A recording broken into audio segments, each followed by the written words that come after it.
journal vous est offert par le FPI, Fonds des promotions de l'industrie, votre partenaire privilégié pour la réussite de vos projets.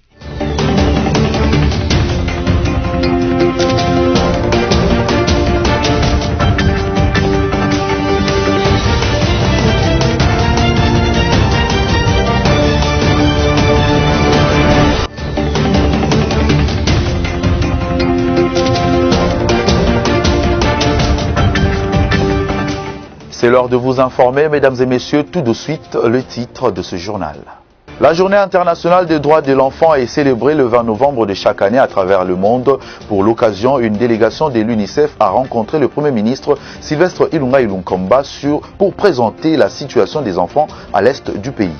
Reprise de la coopération militaire entre la RDC et l'Angola pour marquer l'événement. Quelques avions des flottes aériennes de deux pays ont survolé les cieux de la capitale Kinshasa avant d'atterrir à l'aéroport de Njili. Enfin, à l'attente de la décision du gouvernement en vue de contenir la deuxième vague de contamination de coronavirus, les Quinoises et Quinois ont réagi au micro de BSC-TV.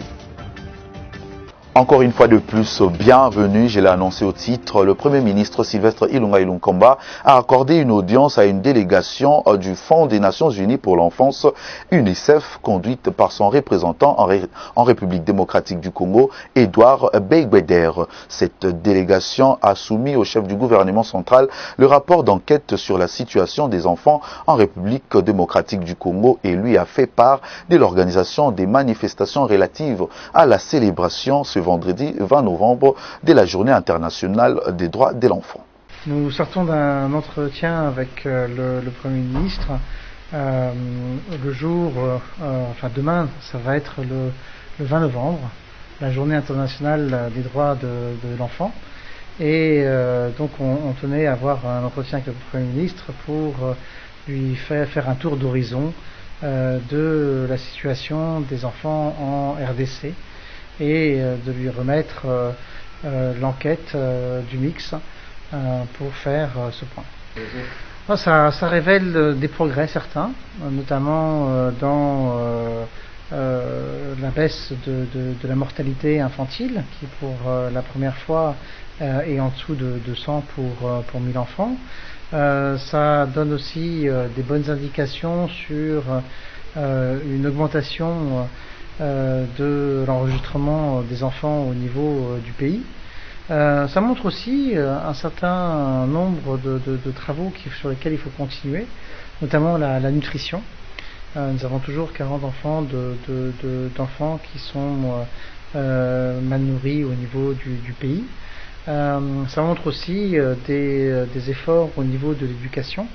Grâce à la gratuité, nous avons eu un afflux des enfants au niveau du système scolaire, ce qui est très très bien, mais naturellement il faut continuer d'investissement sur les professeurs, sur le nombre de professeurs, sur les infrastructures nécessaires. Demain c'est effectivement la Journée internationale des droits de l'enfant. Cette année nous allons avoir un thème sur l'environnement et donc avec la ministre du genre, de la famille et de l'enfant, nous allons avoir une cérémonie au niveau du jardin botanique avec des enfants pour effectivement parler de l'importance de l'environnement sur les conditions de vie et de développement des enfants. Merci. Une délégation de l'ONG Médecins sans frontières MSF était reçue par le patron de l'exécutif congolais jeudi 19 novembre 2020. Cette dernière venue solliciter auprès du Premier ministre une facilitation concernant les importations des matériels et médicaments pour leurs activités. Sylvestre Ilunga Ilunkamba a promis d'y apporter des solutions satisfaisantes. On écoute Marc-Stéphane Régnier, représentant des MSF RDC dans cet extrait choisi par Merci Mayangila. Positive, on a eu une écoute de bonne qualité.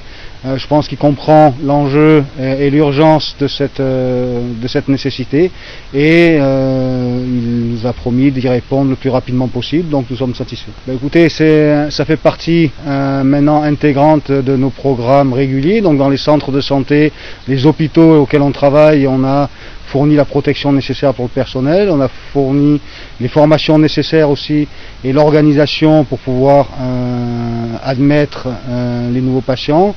On a dès le mois d'avril opéré un centre de traitement à Kinshasa, à l'hôpital Saint-Joseph, qu'on a remis aujourd'hui au ministère de la Santé. On a à Lubumbashi, de la même manière, ouvert au début de cette pandémie un centre qui a été remis au ministère de la Santé, de la même chose à Goma ou à Bunia. Donc on est actif, ça fait partie des préoccupations de Médecins sans frontières et des collaborations qu'on organise avec le ministère de la Santé, qu'on aide à ouvrir et à qui on fait un transfert de compétences et un transfert des matériels quand les choses sont en place. Plainte contre Janine Mabunda, l'avocat de l'Assemblée nationale, le maître Papi Nyango, recadre le député national Albert Fabrice Puela et soutient que telle démarche porte atteinte à la séparation des pouvoirs. Sami Bosongo nous en dit plus. La justice s'est invitée de nouveau dans une affaire interne à l'Assemblée nationale. Le député national Fabrice Puela a vu, après la première audience de mercredi 18 novembre, sa plainte déposée au Conseil d'État être déclarée recevable. L'affaire prise en délibéré et le verdict attendu pour le lundi prochain. Cependant, maître Papi Nyango a recadré Fabrice Puela, faisant valoir que le Conseil d'État n'est pas compétent pour statuer sur la violation d'un règlement intérieur d'une chambre parlementaire considéré comme un acte d'assemblée et non un acte administratif dont peut être saisi le Conseil d'État qui est une juridiction d'ordre administratif. Maître Papi Nyango persiste et signe qu'on ne doit pas, sous aucun prétexte, introduire les juges à la chambre. Autrement, expliquait-il, ce serait pour que les juges viennent donner des injonctions pendant qu'il y a le principe sacro-saint de séparation des pouvoir entre le judiciaire et le législatif.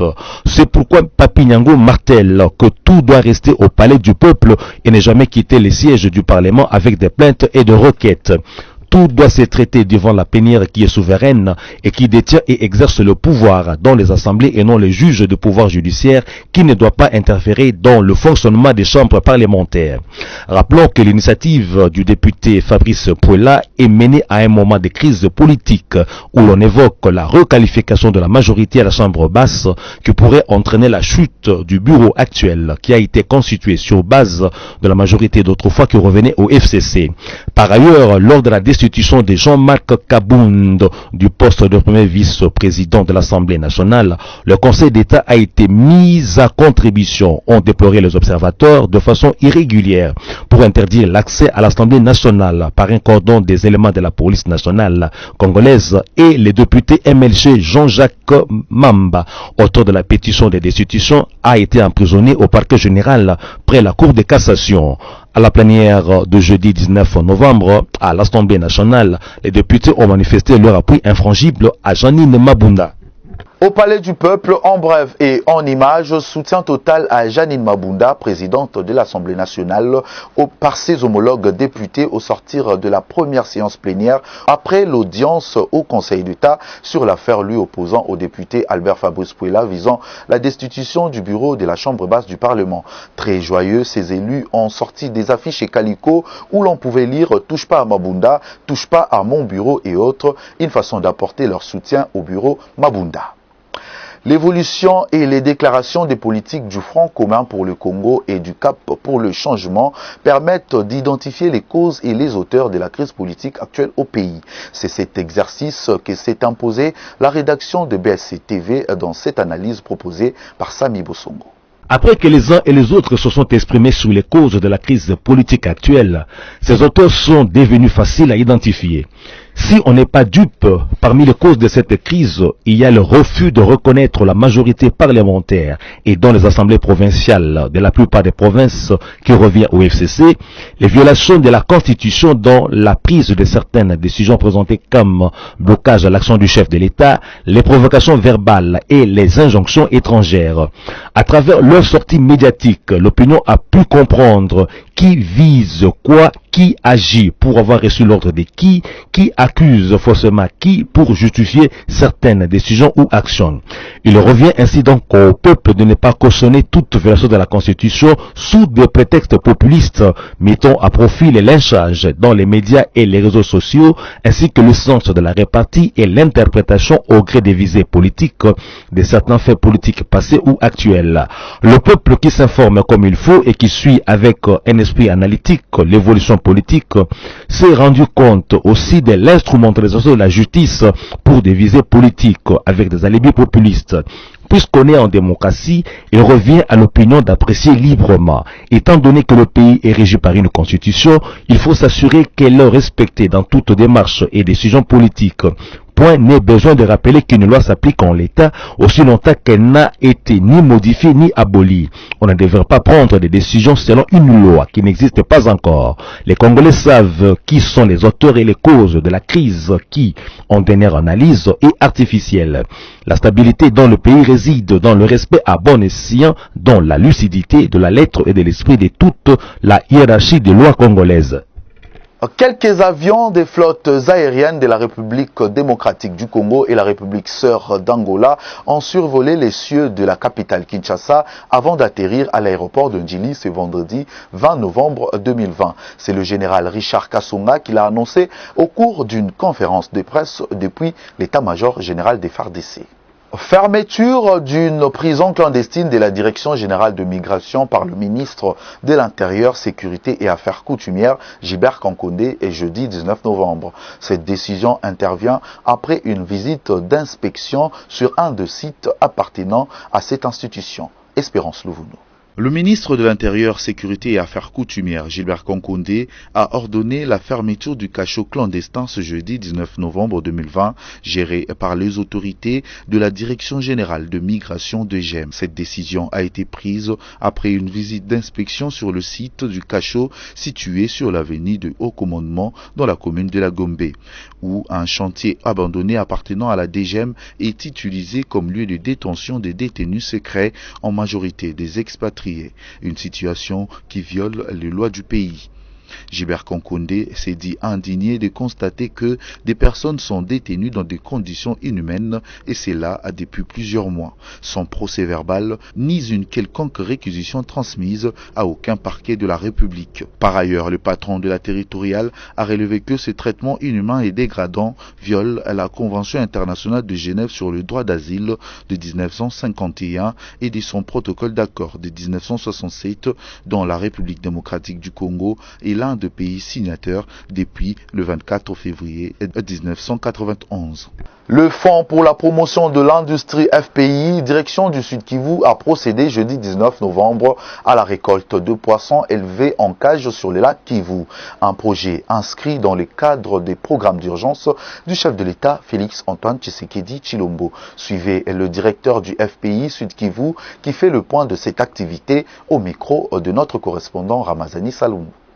Dans le cadre de la continuité des projets d'aquaculture financés par le Fonds de promotion de l'industrie, dans le programme des 100 jours d'urgence du chef de l'État, quelques associations de jeunes de Bukavu au Sud Kivu avaient bénéficié des équipements pour élever les poissons sur le lac, tels que les cages, le filet, les alevins, les aliments, etc.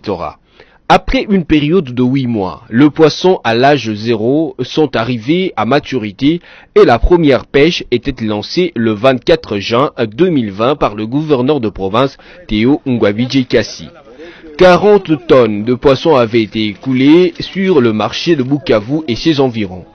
Comme la deuxième phase des distributions de 100 autres cages va être lancée sous peu, le directeur provincial du FPI et le staff de l'ITA, porteurs du projet, ont organisé un atelier dans les installations de l'ITA à Kalambo. À cette occasion, les nouveaux bénéficiaires ont suivi de nouvelles directives pouvant leur permettre d'éviter tout dérapage dans le fonctionnement du projet. Faisant d'une pierre deux coups, le directeur provincial a pu procéder au lancement de la deuxième pêche des autres associations dont le poisson de leur cage ont atteint la maturité. Effectivement, je voulais encore parler que nous sommes, ça c'était la première phase.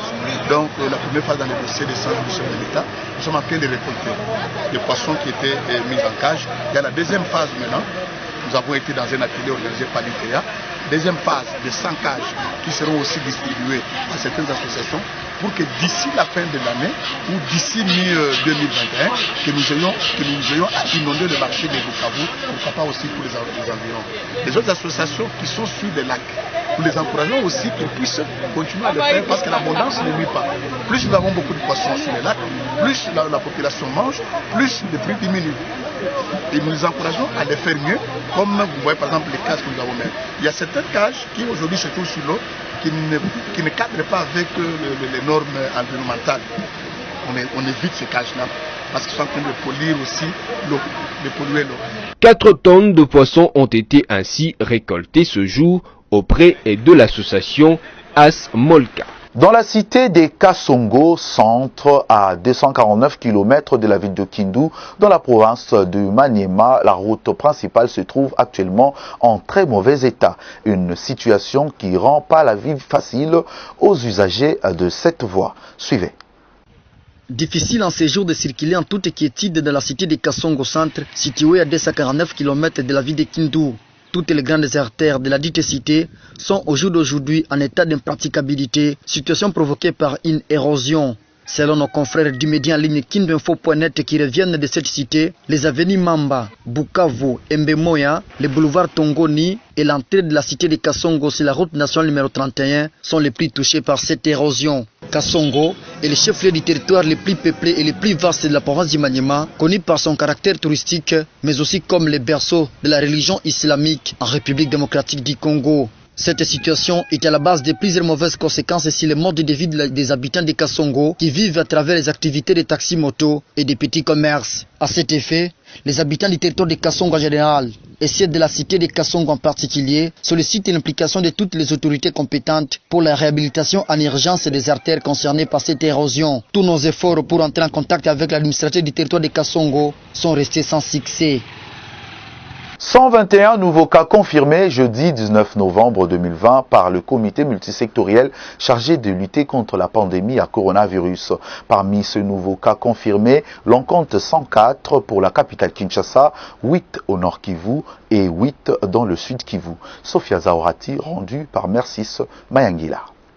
385 échantillons testés. Les comités rapportent aussi un nouveau décès parmi les cas confirmés. 27 nouvelles personnes sont déclarées guéries dans les centres de traitement des Covid-19 et à domicile, dont 20 à Kinshasa, 5 au Congo central, 1 dans le Haut-Katanga et 1 au Nord Kivu.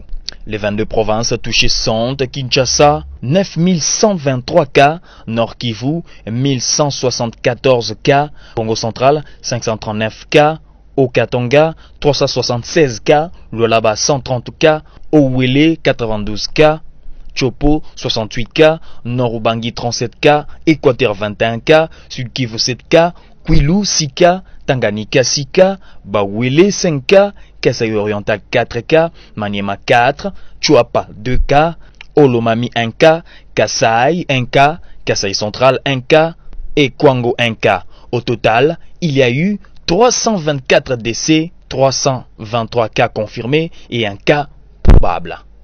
Toujours en santé, la deuxième vague de contamination au coronavirus qui a poussé plusieurs pays occidentaux à décréter à nouveau l'état d'urgence sanitaire préoccupe la République démocratique du Congo qui connaît depuis peu une hausse de nombre de nouveaux cas contaminés par jour. À ce sujet, certains Kinois se sont exprimés au micro de Sophia Zaorati et Génoise Essengo.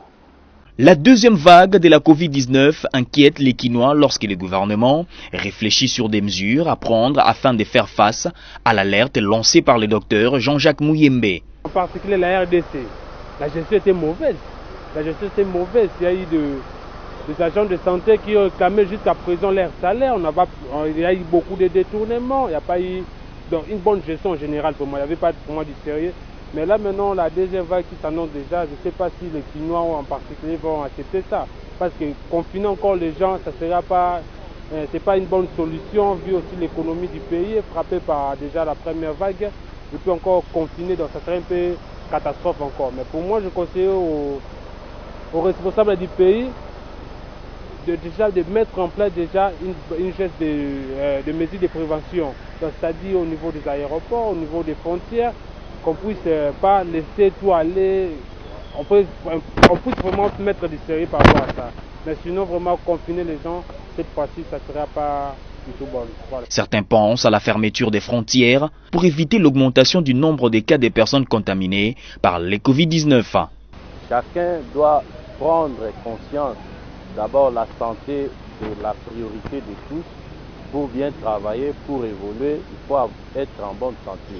Ce qui nécessite, quand bien même on se dit on est chrétien, la toute première des choses, on doit respecter les normes de la hiérarchie. Parce qu'on constate bien que certains ont tendance toujours à discuter des situations qui ne semblent pas orientées dans la bonne direction et tentent aussi à influencer les autres, au lieu plutôt d'être responsable, d'orienter toutes choses dans la bonne direction, parce que chacun est responsable. D'autres, par contre, s'inquiètent au sujet des conséquences du reconfinement. Alors, moi, je voudrais que les autorités puissent penser encore une autre manière de pouvoir reconfiner, au lieu de confiner les gens et rester, de ne pas travailler. Ça va vraiment poser un problème, un grand souci. Rappelons qu'actuellement, la République démocratique du Congo a enregistré 121 nouveaux cas de contamination, dont 8 au Nord Kivu, 5 au Sud Kivu. Le nombre de tests réalisés est de 385. En sport, soupçon de la Fédération internationale de football association sur Constant Omari, président de la Fédération congolaise de football FECOFA, au sujet d'une double rémunération qui remonte à la Coupe du Monde Russie 2018. De quoi s'agit-il réellement? Plus de détails avec Sami Bosongo. Une enquête de la Fédération internationale de football association concerne le président de la Fédération congolaise de football association Constant Omari. C'est le magazine Foot Afrique qui a livré l'information. Selon cette source, l'affaire remonte à la Coupe du Monde Russie 2018, à l'occasion de laquelle Constant Omari aurait perçu une double rémunération en même temps qu'Ahmad Ahmad, le président de la CAF. À part cette rétribution de la CAF, le chairman de la FECOFA et son président à la CAF en auraient reçu une autre en provenance de la CAF. Saisis du dossier, les enquêteurs de la FIFA essayent de le tirer au clair pour déterminer ce qui s'est réellement passé. Selon plusieurs sources, cette enquête est diligentée dans la droite ligne de l'engagement de la FIFA et de son président Gianni Infantino d'éradiquer les mauvaises pratiques d'autrefois qui jetaient le discrédit sur le football. Rien jusqu'ici, cependant, ne confirme les reproches à Constant Omari et à Ahmad Ahmad, au point qu'il faut attendre la fin de l'enquête pour ressortir ce qu'il en est. Restez avec nous pour la revue de presse.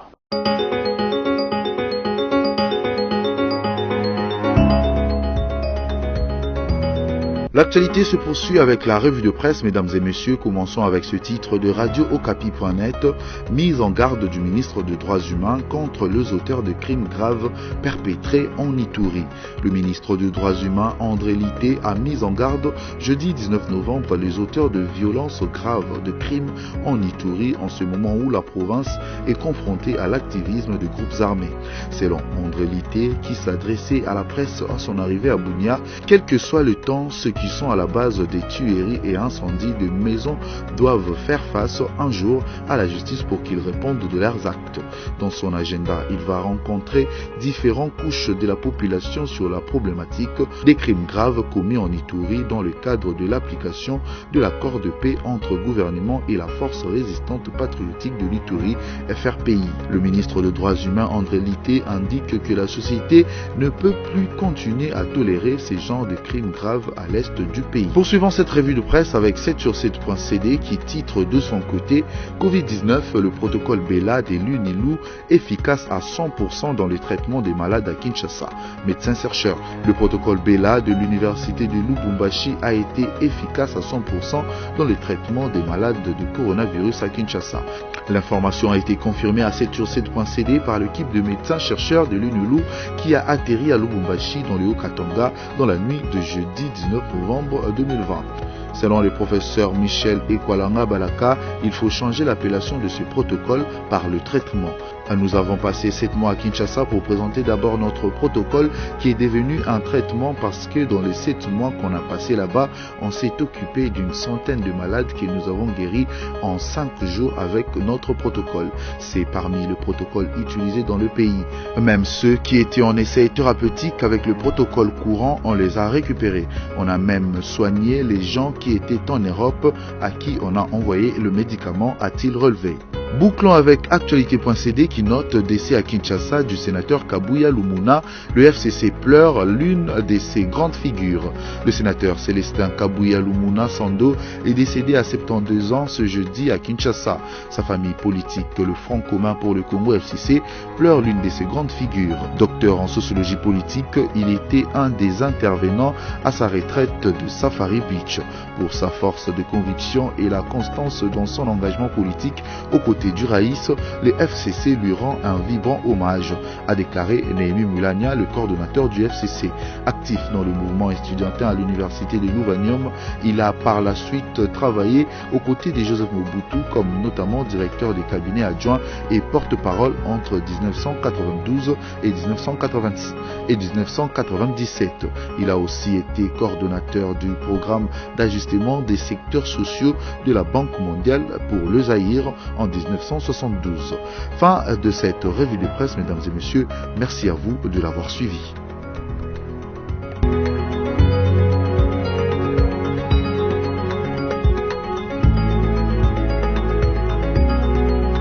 Prenons à présent le rappel de titre.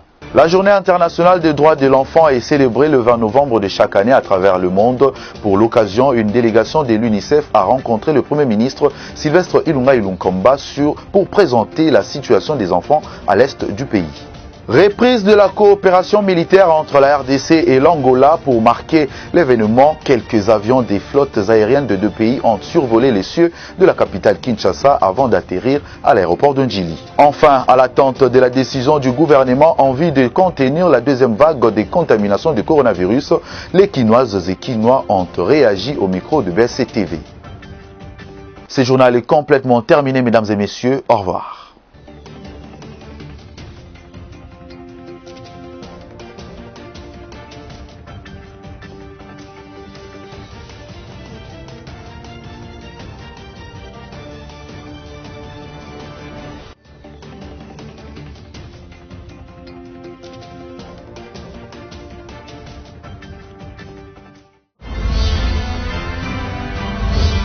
Ce journal vous a été offert par le FPI, Fonds des promotions de l'industrie, votre partenaire privilégié pour la réussite de vos projets.